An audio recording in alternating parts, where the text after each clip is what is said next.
Boa, rapaziada, tudo certinho aí, senhoras e senhores? Na Mãe do Gato, tudo bom? Bom, vamos lá então, ó. Hoje é molezinha, hein? Hoje a gente vai fazer a apostila número 3 aqui, que tá muito fácil, até eu consegui fazer.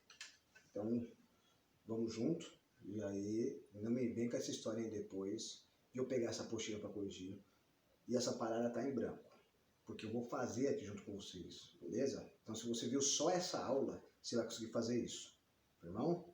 Larga de ser vacilão, meu chapa. Então, bora nós. Então, eu sei que as senhoritas farão todas, me entregarão, né? Bom, seguinte, não esquece de colocar seu nome, seu sobrenome, a sua turma, ali para eu ter controle só de quem tá vindo, de quem tá vendo, só isso, não é chamada não. Só para eu ter notícia para saber fazer depois uma cobrança, certo? Então, bora lá, meus queridos. Tá com sua apostila aí? Então se liga. A nossa apostila, número 3, ela começava com um texto com 3 depoimentos de pessoas que passaram pelos campos de concentração durante o período do nazismo na Alemanha, beleza? Alemanha, na Europa, né? Beleza.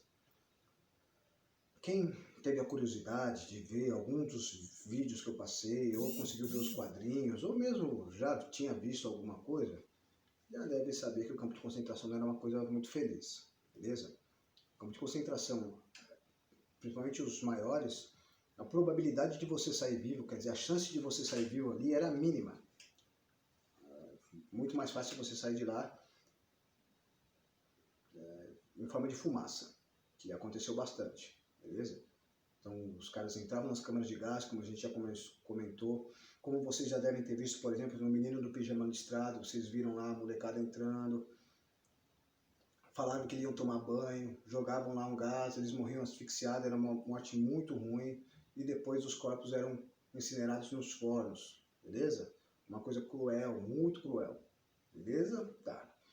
E aí, a partir dessa pequena leitura desses 3 depoimentos, vinha uma pergunta, né? Então, cadê a pergunta?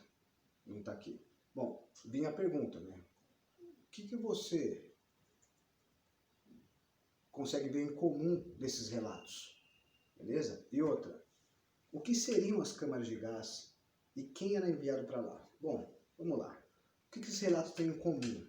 Esses relatos que vocês tiveram aí no primeiro texto da apostila 3, tem em comum algumas coisas. Primeiro, deu para notar que eles separavam as crianças, separavam os homens, separavam as mulheres. Então, na chegada aos campos de concentração, as pessoas eram divididas, homens, mulheres e crianças, beleza?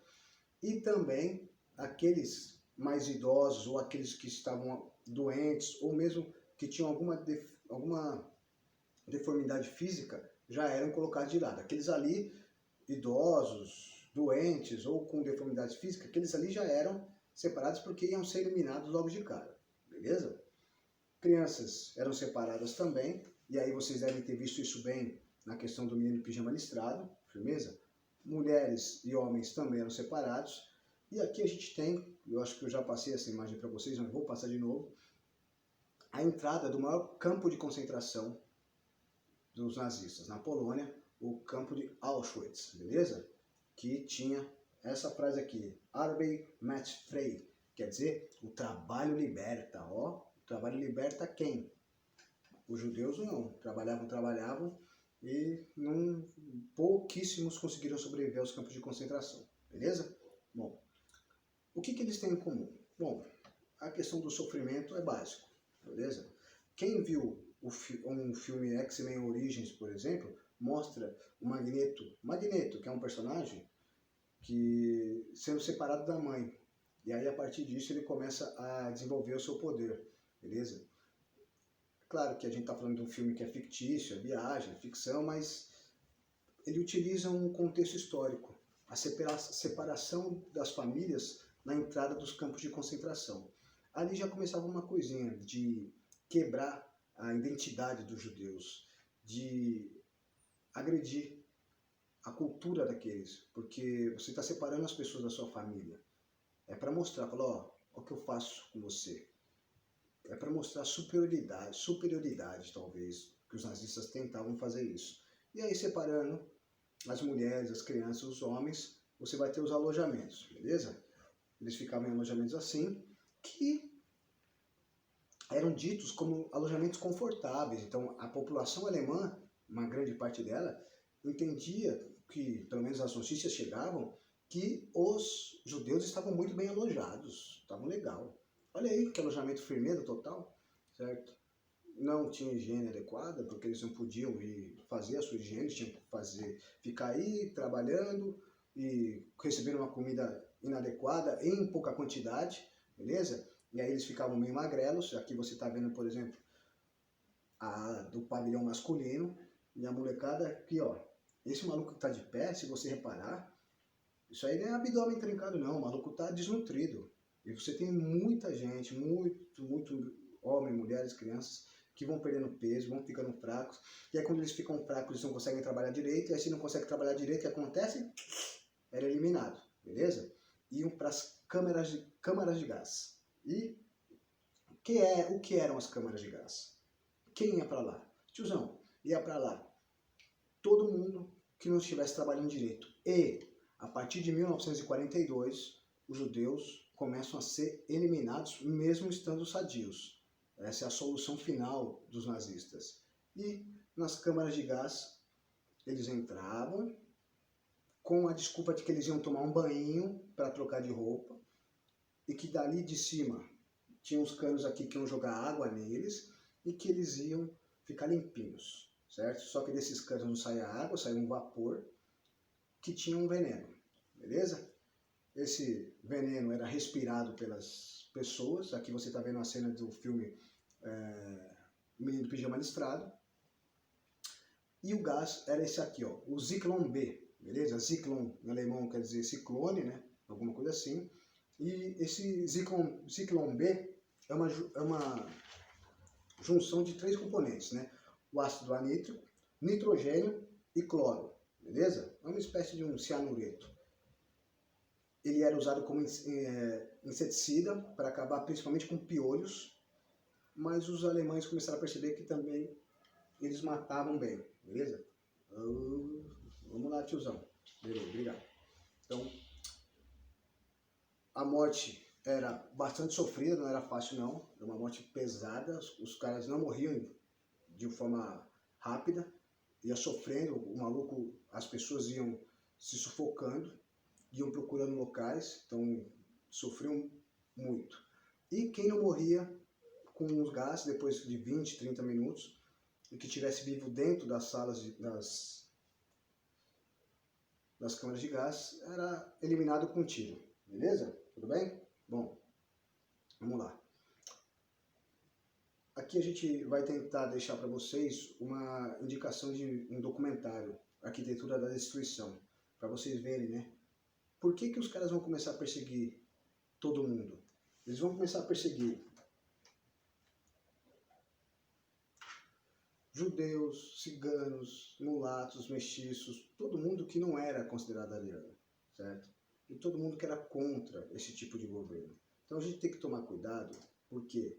Porque os nazistas vão começar a considerar inimigo todo mundo que não é nazista.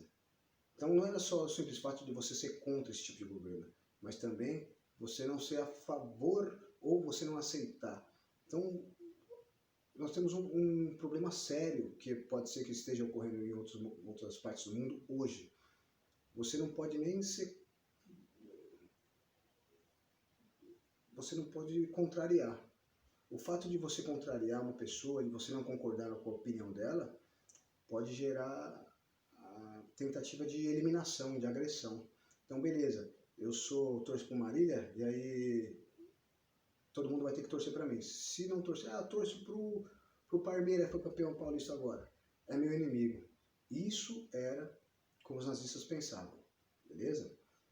Eles vão perseguir todo mundo porque eles achavam que tinha um modelo de sociedade, um modelo belo, um modelo que só os arianos, mas mesmo os arianos que não eram, por exemplo, bem fisicamente, vão ser eliminados. Eles tinham uma ideia de uma sociedade bela, uma sociedade bonita, uma sociedade bem feita, e aí eles vão eliminar o que eles consideravam feio, beleza? Eliminar mesmo.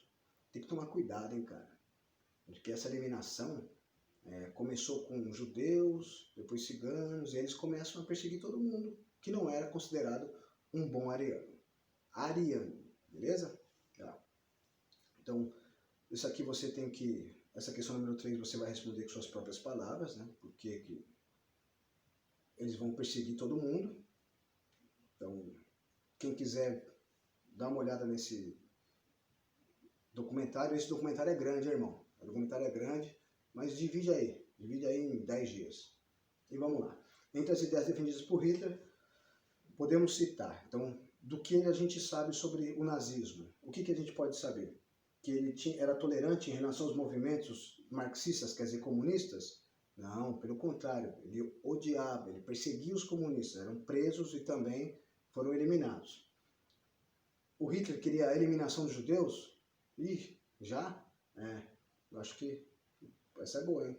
A obediência dos alemães em relação às cláusulas punitivas do Tratado de Versalhes. Então ele está falando aqui que, ó, na C, que os alemães deviam obedecer o Tratado de Versalhes?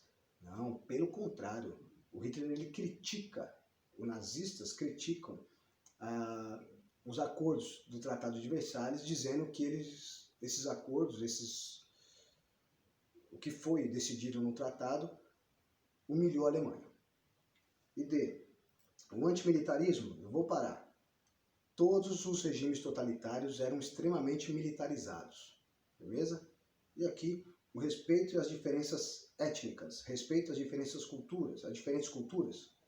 Não. Portanto, a eliminação dos judeus, certo? Beleza? Tudo bem? E aí, a gente, se eu não me engano, vamos para as duas últimas questões, né?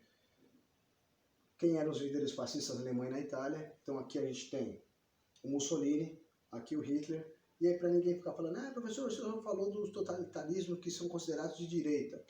Então, para não falar só do Mussolini e do Hitler, do fascismo italiano e do nazismo alemão, também vou falar aqui do stalinismo, né, que é dito um totalitarismo considerado de esquerda. O stalinismo, que também atuou de forma violenta, que também perseguiu os adversários, que também controlou a educação, controlou a propaganda, controlou a produção artística, beleza? Assim como os outros dois, tudo bem? Esse aqui na União Soviética, esse aqui na Alemanha nazista e esse aqui na Itália. Firmeza total? Mussolini na Itália, Hitler na Alemanha e Stalin na União Soviética. Tudo bem? Certinho? Então, bora aqui. Quais eram os principais inimigos do fascismo segundo os fascistas? Bom, todo mundo que não era fascista, beleza? Judeus, outros países, que é engraçado, os fascistas italianos e os nazistas alemães falavam que os outros países que eles eram considerados inimigos eram invejosos. Isso é um argumento muito infantil, mas é verdade. Eles tinham inveja da Alemanha e da Itália, que estavam quebradas, beleza? Então, olha que inveja desgraçada. Não, pior que a gente ouve até hoje isso aí. Então tá aqui os principais inimigos, os judeus, os que eram contrários, os adversários políticos, os ciganos, os mulatos, os países que estavam disputando economicamente com esses fascistas, beleza? E aí a gente para um pouquinho de falar de história do mundo e falar de Vargas. O Vargas, que eu trabalhei bastante, e aqui então vai ser mais rápido, beleza? Num contexto histórico retratado pelo texto, você tinha que ler esse texto aqui, a relação entre o governo e o movimento sindical foi caracterizada. Quer dizer, a relação entre o governo varguista e o movimento de trabalhadores tem qual característica aqui? Então, reconhecimento de diferentes ideologias políticas. Vamos lembrar que o Vargas chega no momento em que é considerado um regime totalitarista. Então, ele não permite você ter uma pluralidade política dentro do Brasil. Só tinha uma forma de pensar, que era a forma dele. Opa, quase que eu dei uma cabeçada aqui. Beleza? Então, vamos para B. Por um diálogo democraticamente constituído. Acabei de falar o contrário. Não tinha diálogo. Tinha que aceitar o que ele falou. C. Pelas benesses, quer dizer, pelos benefícios sociais do getulismo. Não. Benefícios sociais do getulismo. Então, a gente pode falar que a relação entre o governo e o trabalhador era feita através dos benefícios sociais dados pelo Getúlio? pela vinculação dos direitos trabalhistas à tutela do Estado. Quer dizer, os direitos trabalhistas eram dados pelo Estado e não eram direito do trabalhador. Era assim que o Vargas tentava fazer. Portanto, essa aqui é a D, certo? Os direitos que o trabalhador adquiriu durante o governo Vargas não foi uma coisa conquistada pelos trabalhadores, e sim dada pelo Estado. Pelo menos foi isso que o Getúlio fez com que as pessoas pensassem. Então as pessoas olhavam para Getúlio, os trabalhadores principalmente, falavam, nossa, como ele é bom para a gente, como ele é firmeza total. E aí, esse trabalhador vai ter o quê? Um sentimento de gratidão. Ele vai precisar devolver isso que o governo fez por ele, certo? E uma das formas de você devolver isso é não questionar, é ficar quietinho e aceitar o que o governo está fazendo por você, tá bom? Bom, aqui sobre o trabalhismo, quer dizer, o trabalhismo, o que foi o trabalhismo? Essa política de aproximação do trabalhador ao trabalhador, né? O Getúlio vai se aproximar da classe trabalhadora, dizendo, ó, eu vou cuidar de vocês, certo? Então ele vai manipular os trabalhadores através das suas ações. Isso é o trabalhismo, certo? É correto afirmar. Foi uma prática política muito comum do governo Getúlio Vargas, que consistia na distribuição de benefícios para todas as classes sociais, inclusive para os grandes empresários. Tá bonita essa aí, hein? B. Foi uma espécie de propaganda oficial durante o governo de Getúlio, cujo objetivo era despertar nos trabalhadores o desejo de trabalhar pelo crescimento e desenvolvimento do Brasil, mesmo sem direitos trabalhistas? Aí que está a pegada. Não, os trabalhadores vão ter direitos trabalhistas, e é isso que vai fazer eles trabalharem quietinhos. E aí nós chegamos na questão. A C. Foi uma das características principais da política praticada por Getúlio Vargas, certo? Onde, olha o que ele fazia, ele dava benefícios para os trabalhadores, fazia propaganda dessas doações que ele dava para os trabalhadores, e em troca ele queria o quê? Gratidão, retribuição e silêncio. O trabalhador não podia questionar o governo. Se questionasse, ele seria punido. É aquela história, o governo faz tudo por você e você está me questionando? Ah, não, você é um ingrato, vou quebrar sua cara, certo? Quebrar sua cara, prender, sumir com ele, tirar do trampo, firmeza? Então, com isso, o Vargas ele controlava a classe trabalhadora. Por isso a gente fala que o Vargas tem como base os trabalhadores. Por isso o trabalhismo. Beleza? Tudo bem?